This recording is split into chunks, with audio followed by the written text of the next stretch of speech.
For most of you, you know the good, but when you reflect and you have to go back, I have to go back to those abandoned buildings. It's a lot of trauma in that. That's not something that you talk about when you're motivated, because my job is to help you not to stay in your trauma, but to get to that next level. But I remember being in that abandoned building. I remember walking the streets of Detroit. And the winters are real. I remember going into restaurants and faking it like I was gonna order just so I could stay warm. I remember feeling like frostbite. And I would go in and let me get the number, whatever. And I would pat my, what I'm saying? I'd go in, look, do the whole, where's my wallet, boy? You know what I'm saying? And I'm like, just give me a minute. I promise you, I got you. Let me go to the table. And I would go put my head down and go to sleep. So I remember though, saying to myself one day, yo, E, it can't end like this. I think what happened when I was homeless, it was a beautiful awakening. It's like when you're living in your parents' home, they are the enemy. Everything you don't do right is because of them. And then when you're on your own and you start making mistakes that you made when you were at home, it's like you can't put it on mama now. Mama not with you no more. You can't put it on daddy and say, my father was too hard. I had a curfew. They wouldn't let me party past 12. I had all these excuses why I wasn't successful because of my parents. But then I was homeless and still messing up in school. I was homeless and still getting pulled over by police. For my boys selling dope. I was still getting shot at. It was some crazy stuff happening in my life. And I was like, yo, Eric, you finally have what you always wanted, control over your life, and you getting the same results. So it's only one common denominator. The teacher doesn't know the cop that arrested you. The cop don't know your mama. The cop don't know the principal. But one of these kids, everybody knows. The cop knows you, the teachers know you, the counselor know you, your mama know you, the police know you. You are the most common denominator in all of this mess. So because there's one person that's in all of this, that one person is the problem. And I begin to say to myself, yo, E, if you really want to change, you have to take personal responsibility. I think the company is where it is, and people follow me because they don't hear a bunch of excuses. They hear, yo, E, you coming at me hard, but it's the truth. I know what I'm doing wrong, and I just need to make the adjustment. So I would say personal accountability and personal responsibility is what took me from being homeless and a high school dropout to the #1 motivational speaker in the world. You run from challenges, and what you don't realize, you've heard me say this before, a diamond isn't a diamond because it don't go through nothing. You feel me? The diamond is a diamond because of the process, right? And we know the first is the pressure that it has to go through. And I'm telling y'all, if there's one thing I want y'all to tell the millennials, they got the relationship that they have with pressure is weird. I promise you, it's the weirdest thing I've ever seen. With millennials, they trying to run from problems. For real, they about to commit suicide because of pressure, right? And they'll come to me, these millennials will come to me yo, E, I'm going through it. I'm like, you not, I got a lot on my plate. You ain't picking cotton. You ain't got those kind of problems. I'm just being real. This ain't civil rights. You don't have dogs coming at you. I'm just being real. No dogs are coming at you. You don't have water hoses. You don't have people with clubs beating you upside your head. You ain't got no real problems. For me, I understand that when I look at my ancestors, challenges and pressure is why we say Martin Luther King, because he went through them. It's why we say Malcolm X, because we say Rosa Parks or Harriet Tubman. Why? Because of the challenges that they went through and they got through it. So listen to me. The first part of a diamond is pressure. The pressure is what destroys all the dross, all the unnecessary stuff about you. Pressure is gonna get that stuff out the way and bring greatness out of you. Greatness don't come out of you when you're making 6 figures. So listen to me. So then there is the heat that it has to go through. And then look, a diamond is a diamond because they cut it. And so we hate constructive criticism, but that's a part of the process. So listen to me. In business, and y'all gotta hear this for real, I've had no struggles in business. Why? The stuff I'm dealing with in business doesn't compare to homeless. I was homeless. I remember having people tell me the PhD is gonna break you. No, it's gonna break you because you ain't been through nothing, because you spoiled. It's gonna break you.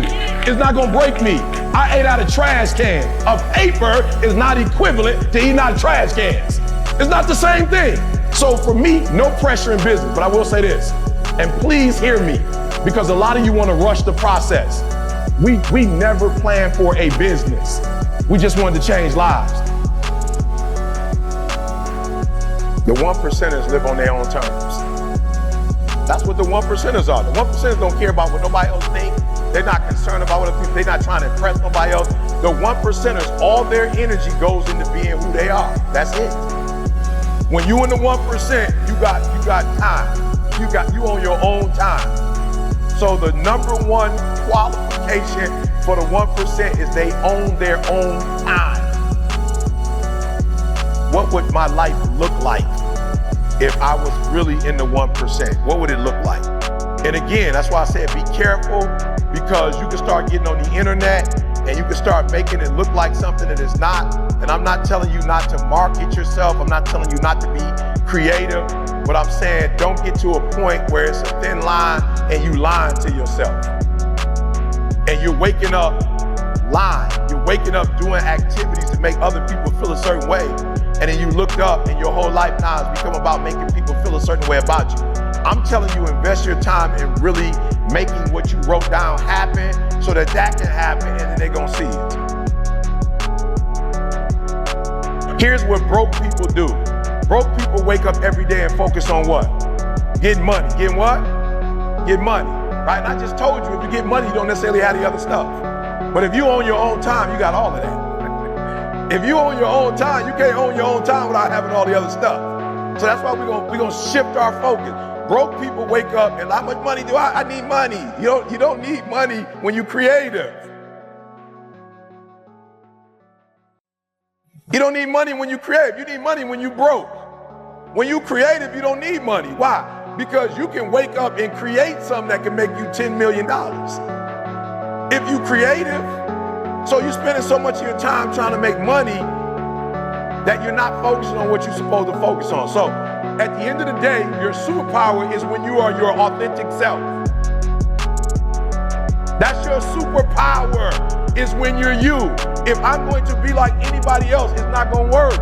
And at the end of the day, if you are your authentic self, that's the 1%. There's 1% of us that don't care about what nobody else say or think about us. We're gonna be our authentic self. That's what the 1% is.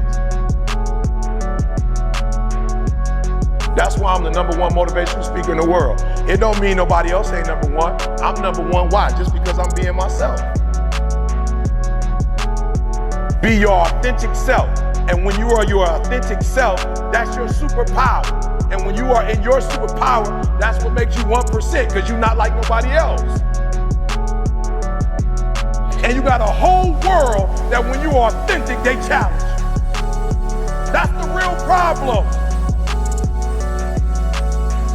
And so every time we go outside, most of you would be filthy rich if you could be you. But every time you try to be you, somebody challenging you.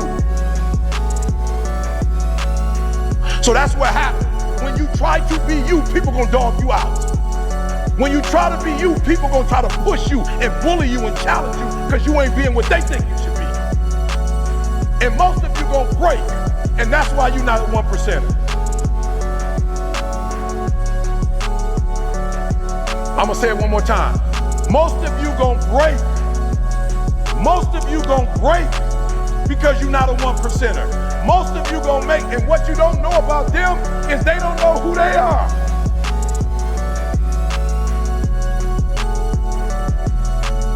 And they not happy with their life. And they don't want you to be happy because they not happy. And if you would just stand up and say, this is who I am. And if you would just be yourself, that's all. I got a couple things, but if I could just get you to leave out of here and no longer be what they want you to be, but be who you are called to be, you're gonna go to a whole nother level. So the problem with most of you, and you don't even get it, you've been trying to be like everybody else, and that's what's killing you. Go buy what you wanna buy, not what they want you to buy. For real, live the way you wanna live, and not how they want you to live. I'm telling you, you're gonna go to a whole level. Why? Because you're gonna be different. You're gonna be rare, and that rarity is what's gonna take you to the next level. you have a better chance of being your authentic self.